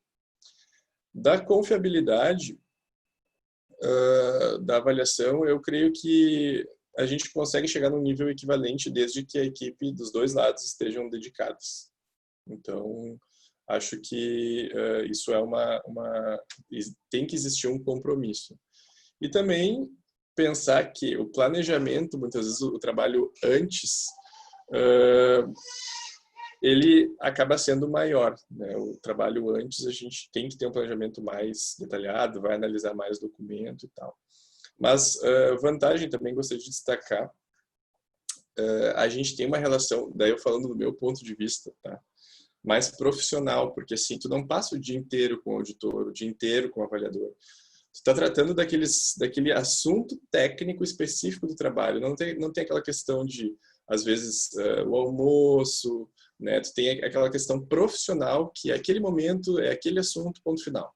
Né? Não tem toda a questão de leva, busca, tem aquela questão que parece aquele agrado, né, que tu fazes às vezes. Então, esse processo remoto, ele se torna muito mais objetivo, focado, pontual. E às vezes a gente consegue encurtar o tempo, porque tu é mais focado. E a auditoria, quando presencial, às vezes ela diverge, vai para outro lado, começa a falar de outra coisa, enfim. Tá, eu tô falando assim, eu tenho bastante experiência em auditoria, eu já passei por 15 ou 16 certificações externas de 9001 e desde 2011 que eu passo por avaliações da CGEC e do Inmetro, sempre presencial no nosso sistema, então eu já recebi vários avaliadores e auditores lá, e eu faço muita auditoria também. Então eu consigo ver os 2 lados, o lado do auditado e o lado do auditor também. E isso, então, né, tempos de pandemia, auditoria remota é um assunto que está mega, super, hiper em alta, então falo para vocês aí que é uma realidade e é possível, quebrem paradigmas e vamos lá, vamos juntos que vai dar tudo certo, tá? Então essa é a parte inicial, não sei como é que eu estou de tempo, Caio, mas eu acabo falando meio demais. Mas agora tem mais os outros 2 tópicos, eu vi que tem várias perguntas ali, depois eu respondo, tá, pessoal? Falar um pouquinho de calibrações e verificações durante a pandemia, que é tem gente da CGEC também, legal. Que tem Felipe, laboratórios que tem muitas... Oi? Tem 5 minutos aí, depois a gente deixa mais 5 minutos para as perguntas. Ah, tá, beleza. Então vou dar uma acelerada. Então, as calibrações e verificações durante a pandemia, falar um pouquinho do que a gente tem recomendado. Então, a gente está seguindo uma proposta, tá, do ANAB, que é um organismo de acreditação americano, de se fazer uma análise de risco do processo. Às vezes a gente não consegue manter as calibrações em dia, né? Não é possível fazer isso. Então, o que é a recomendação? Fazer uma análise de risco, né, dos equipamentos associados, focar nas verificações e validações do equipamento, ampliar as verificações, intensificar elas durante esse período prejudicado pelo Covid. E documentar essa atividade e as ações durante a pandemia. Isso aqui previsto por organismo de acreditação americano. Essa foi a política que nós adotamos na rede meteorológica do Rio Grande do Sul. E aqui está o link, ok, do ANAB. Então, é permitida essa questão da ampliação do prazo das calibrações, desde que se tenha uma análise de risco associada com isso e se intensifique ou amplie as verificações. E daí pode-se usar para as verificações os padrões, lá como o Caio colocou, os padrões da Merck, entre outras empresas que fornecem os MRs ou MRCs. Lembrando sempre que o MRC é relevante para atribuição de valor, né, e associar rastreabilidade e a exatidão do ensaio. Tá? E, por último, os fatores emocionais latentes na pandemia. Então, se a gente pensar, a gente tem aí comportamento, né, principalmente quando começou, e talvez muitas coisas agora também. O comportamento inicial era uma grande insegurança, né? O que vai acontecer até com o meu emprego, com a minha empresa, uma angústia muito grande, eu acho que isso permanece, inclusive. Preocupação, então, esses três de forma constante e muita dúvida sobre o novo. Então, passou alguns meses, a gente está conhecendo um pouco mais o novo e mais, muita gente está gostando do novo. Tem coisas, e vê coisas positivas. Óbvio que eu não estou falando das questões de saúde do corona, que são péssimas, mas a questão do novo, ele trouxe um aprendizado, ele quebrou paradigmas e a gente já está melhor em muitas coisas. E a gente consegue combater isso sendo mais resiliente, né? Então, combatendo quando a gente tem uma pressão muito forte externa, tentar nos centrar e respirar fundo, ser positivo, pensar que vai dar certo. E investir em capacitação, principalmente nessas novas ferramentas. Daí, eu acho que o Caio colocou a deixa ali, tem o site da rede aqui embaixo, a gente tem vários cursos, inclusive de auditorias remotas, entre outras coisas, curso de validação, enfim. A gente tem possibilidade de capacitação e a gente entrou no mercado online em março. Então, a Paula, que é a nossa coordenadora de eventos, excelente profissional aí, se dedicou bastante nessa parte e a gente migrou para online e está sendo excelente. A gente está fazendo cursos no Zoom, o pessoal está amando, a gente tem mais retorno, os instrutores gostam, então o mundo já é outro, né, pessoal? Então, essa questão da capacitação, aproveitar esse momento para investir na gente, né? E também encarar o novo como oportunidade, né? Sempre crise, tem muitas oportunidades que vêm junto. E focar nas pessoas, né? As pessoas sendo o centro aí das atenções para a gente conseguir passar por isso e melhorar. Sobre as pessoas, a última parte aqui que eu vou falar, a gente tem um projeto que é muito, muito, muito legal, super, hiper inovador para as pessoas. Nós juntamos 8 especialistas da CEGECRE, acho que vocês conhecem, quem é de laboratório conhece vários aí. A gente tem um que a gente botou no meio, que é o Maurício Soares, não sei se todos conhecem, mas esse cara é um dos caras referência em 17.025 do Brasil e eu diria no mundo também. E a gente criou um programa para as pessoas, que é como se fosse um PEP, mas não é um PEP, não é de amostras e tal, mas é uma intercomparação sobre a 17.025. Então, a gente vai ter 15 cases, as inscrições estão abertas até o fim de agosto, tem 15 cases que esses 8 especialistas, eles vão chegar num consenso de se aquilo é ou não uma não conformidade, um case descrito sobre a 17.025, e a pessoa se inscreve no programa, ela avalia esses 15 cases e a gente compara as respostas da pessoa com o consenso dos especialistas. Então, é um negócio totalmente inédito, né? Uma intercomparação para a pessoa avaliar a competência dela interpretando a norma.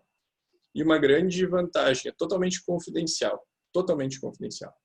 Então, as pessoas vão ser identificadas por um código, então tu pode comparar e validar o teu conhecimento e interpretação da norma com esses especialistas de uma forma confidencial. E no final, se tu quiseres, pode pedir um certificado, né, que evidencie aí a tua competência.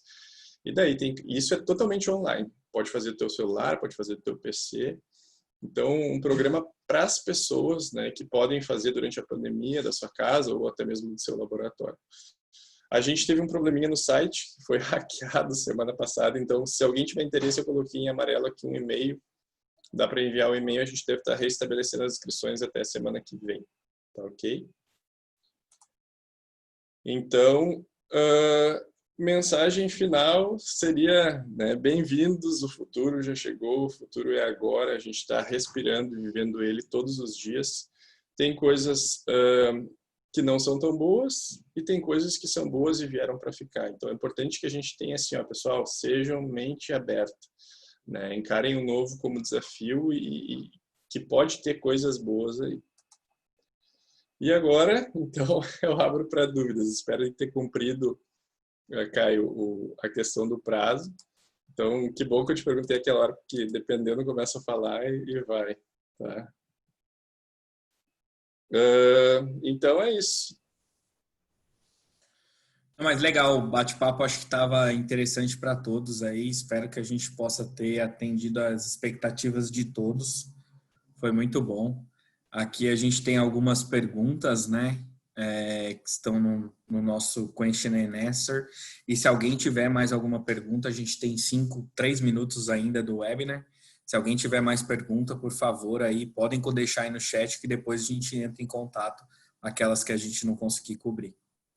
Então, a primeira pergunta que a gente tem aqui é como eu defino uma amostragem representativa. Então, essa amostragem, não sei se você quer responder, Felipe, ou eu posso responder. Pode, se tu quiser começar aí, posso...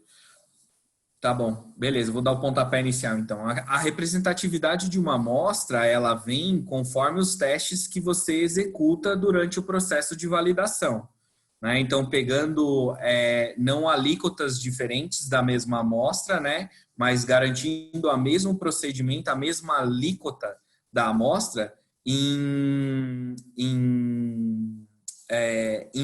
não em porções diferentes, mas garantindo a mesma alíquota, o mesmo procedimento várias vezes, repetidamente. Então, você tem uma amostra, por exemplo, um efluente, a qual você garante uma homogeneização, você garante a qualidade daquele produto e, posteriormente, você faz diversas análises, né? Aquilo garante uma representatividade, uma repetibilidade do seu processo ali de amostragem. Então, é garantir a repetibilidade do seu processo de amostragem. Essa é a parte mais importante e isso é evidenciado, né, através de um resultado analítico. Quer fazer algum complemento? Acho que sim. Normalmente, pessoal, daí depende muito do propósito. Se vocês estão falando de validação, tá? Existe uma recomendação mínima quando for fazer teste de exatidão, RP e repro, pelo menos 7 repetições independentes, partindo da mesma amostra. Então, se vocês querem um N, né, um número de 7 para cima, tá? Daí é mais representativo para tu gerar com um pouco mais de confiança um desvio padrão para associar o teu limite de codificação, desvio da RP, desvio da repro. Se vocês estão falando de uma amostragem, de uma produção ou de um processo produtivo contínuo ou discreto, eu sugiro que vocês usem daí a fórmula do erro amostral. Como é que ela funciona? O erro amostral normalmente está associado a um desvio padrão histórico, né? Então tu tens que ter um desvio padrão histórico do teu processo. Está associado aos graus de confiança que tu queres atribuir. Normalmente se usa 95% de confiança, daí a gente tem um Z de 1,96 que vai na fórmulazinha. E divide isso por um erro aceitável. Normalmente tu coloca um erro aceitável entre 5% e 10%. Se tu usares essa fórmula do erro amostral, ele vai te dar um N mínimo que tu tens que fazer ou usar para amostrar de um processo. Tá? Então, tem essas duas linhas, né? Se for de validação, sugiro no mínimo 7 ou mais. Se for de um processo produtivo, sugiro que vocês usem essa fórmula do erro amostral. Legal. Eu vi algumas perguntas no chat. Eu vou pedir só para o pessoal replicar, copiar e colar a pergunta no Question and Answer que a gente vai trabalhar aqui, tá? O chat aí fica para outros, para vocês trocarem e fazerem network, tá ok? Uma próxima pergunta. Toda análise precisa de uma análise de risco, né? Então, segundo, você quer abordar, Felipe, já que você tem maior propriedade falando aí 17025? Pode ser. Resposta, não. Tá? Não precisa uma análise de risco para todas as análises. Seria uma coisa impraticável. Então, o que a norma fala? Vocês devem, né, isso é requisito, fazer análise de risco das atividades de laboratório. Então, é uma análise de risco mais macro das atividades de laboratório, né, que vão influenciar lá o resultado. Então, tu podes agrupar as análises, tu pode fazer um agrupamento de análise, talvez por método, por técnica ou por área. Daqui a pouco a parte físico-química tem esses riscos, a parte biológica tem esses riscos, a área de amostragem tem esses outros riscos, mas não é análise por análise, senão vocês iam enlouquecer, eu acho. Aí também fica um negócio bem praticável, né? É. Aí, o que seria o teste de robustez?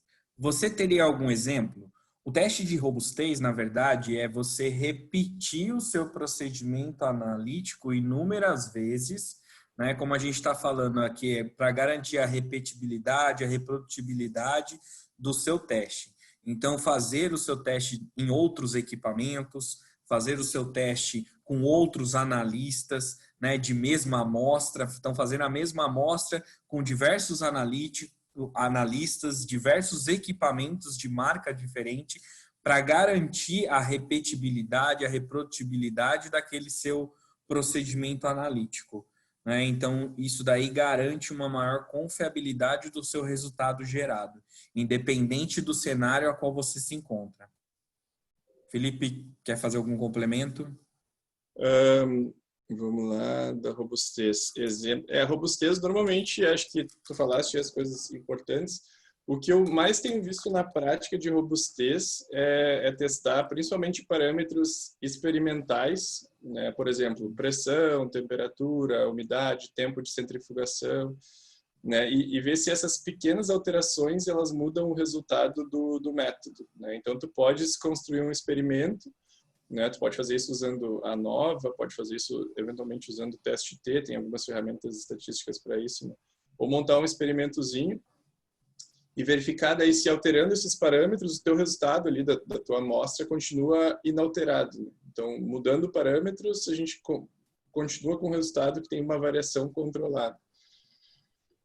Então, normalmente esse é o teste de robustez. O que eu mais vejo na prática, pessoal, é variar 2 fatores experimentais juntos, tá? O que eu mais tenho visto em termos de prática.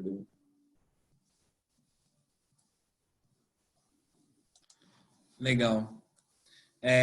Aí tem uma outra pergunta aqui, o Olavo, né? O Olavo fala, bom dia, tal, sou engenheiro da Sabesp, estou em um processo de acreditação no nosso laboratório, junto à ISO 17025, boa sorte, né? Também participo do CT13 e este ano, devido à pandemia, não tivemos mais reuniões. Como a SEGECRI, né, está vendo essa questão? Não dá para fazer as reuniões de forma online? Então, boa pergunta. Aí eu passo a bola para você. Eu sou da CT15, que fala de ensaios de proficiência, e as reuniões realmente não estão acontecendo. Eu não sou da SEGECRI, né? Mas, enfim, tentar talvez ajudar aí. Eu creio que as reuniões podem ser feitas de forma online, mas eu também acho que muitas vezes quem puxa as reuniões é o coordenador da CT, né? Cada CT tem o seu coordenador. Eu creio que não teria problema nenhum de fazer online. E a SEGECRI, mais especificamente a DICLA, né, eles estão com muito trabalho, né, muito trabalho, estão retomando agora as avaliações presenciais. E também eles estão estruturando um processo para começar a fazer algumas avaliações remotas. Então, imagina o volume de coisas que não tem, dado que eles ficaram agora esses 6 meses, né, sem ter a avaliação. Então, eu creio que talvez por isso. Mas é possível, seria possível fazer de forma online. Talvez sugestão, Olavo, conversar com o coordenador da CT, da CT13. Legal. Vou pedir mais uma vez aí para que depois vocês respondam a pesquisa da Merck, né? A pesquisa de satisfação da Merck, tanto quanto a pesquisa também de satisfação da ESABESP aí, porque para a gente é muito importante esse feedback de vocês e o retorno de vocês. A Ellen Cristina pergunta aqui, como é feita a avaliação de documentos na auditoria remota? A gente faz de 2 formas. Tem muita coisa que a gente antecipa, né? Então o laboratório manda os documentos e daí a gente tem um momento assíncrono, né? E offline que a gente faz, por exemplo, O avaliador está na sua casa, né, no seu escritório, avalia os documentos e vai vendo as constatações, né, de maneira remota, sem estar conectado, né, cara a cara com o avaliado. Isso é uma forma, e daí a gente prevê isso dentro do cronograma de auditoria, de avaliação. Ou então a gente faz assim, tem se usado muito o recurso de compartilhamento de tela. Como vocês viram, eu compartilhei aqui meu PowerPoint, o Caio compartilhou o dele. Eu poderia compartilhar meus e-mails, poderia compartilhar meu Excel, né? Então eu vou auditar uma validação, uma planilha de incerteza, um documento, um POP, né, ou algum registro eletrônico. Funciona muito bem compartilhar a tela, né? Então compartilha a tela, por exemplo, no Google Meets ou no Zoom, como a gente está aqui agora, ou então podes compartilhar a tela em outros aplicativos como Skype, e daí tu podes conduzir um momento da auditoria para fazer essa avaliação de documentos de forma síncrona e online também. Então tem as duas possibilidades, online e offline, conforme eu comentei agora. A Ana Cecília, ela fala aqui, bom dia, Felipe. Como adquirir o livro ou o e-book de validação?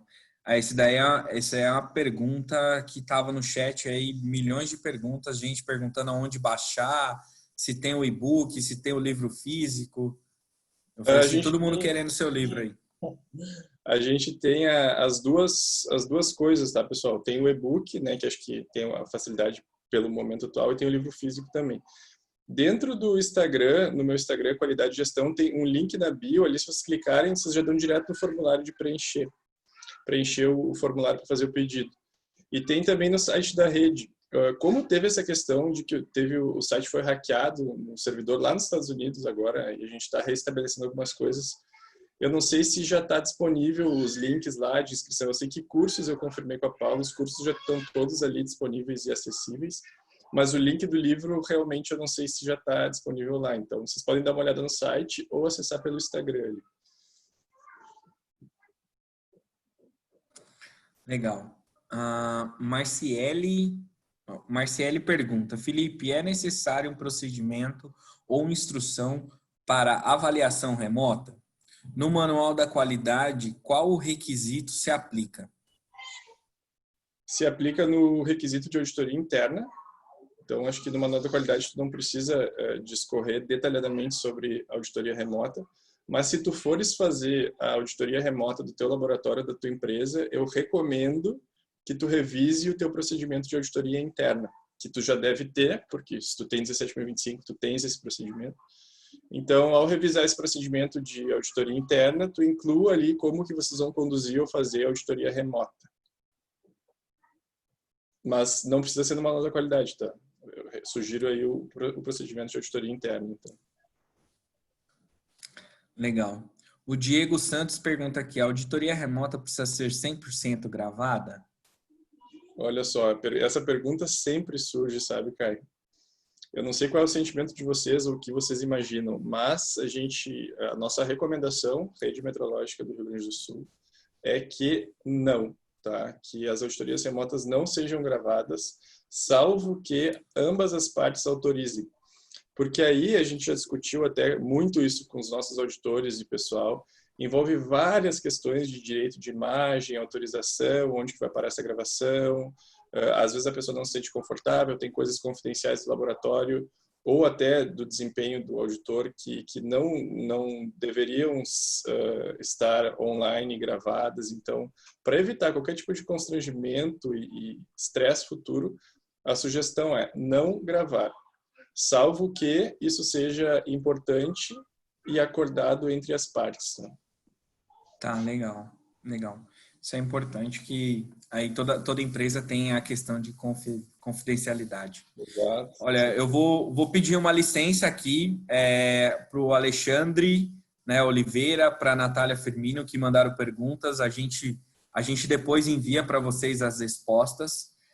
Gostaria de agradecer muito a participação aí de todos, né, a presença de todos, ao pessoal da Rede Metrológica por ceder aí um tempinho da Rede Metrológica do Rio Grande do Sul, por ceder um tempinho aí do Felipe, né, por estar participando aqui desse evento, a toda a equipe da Merck que colaborou aí com esse evento para que acontecesse dessa forma, assim como a ESABESP também, com a parceria, com todo o apoio aí para a empresa. Espero que em breve a gente possa se encontrar, a gente possa se ver, comemorar esse evento, né, com um bom churrasco gaúcho, e com certeza, e que a gente possa aí apoiá-los no que for necessário com esse período de desafio para todos, né? O desafio seja ele da auditoria ou também da pandemia, que a gente possa apoiá-los todos, tá bom?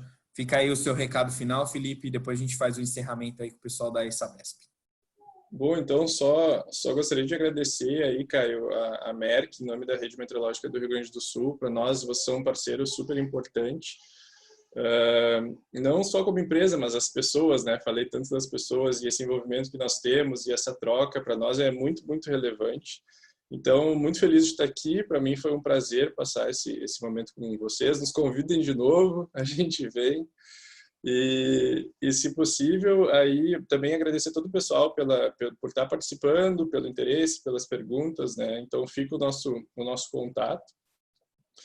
E o que vocês precisarem, pessoal, assim, nesses momentos, assim, eu gostaria que vocês sempre nos vissem como um ponto de ajuda, né? Acho que essa também é um recado da Merck, né, cara? A gente está aqui para ajudar, para compartilhar e crescer todo mundo junto nesse momento difícil. Com certeza.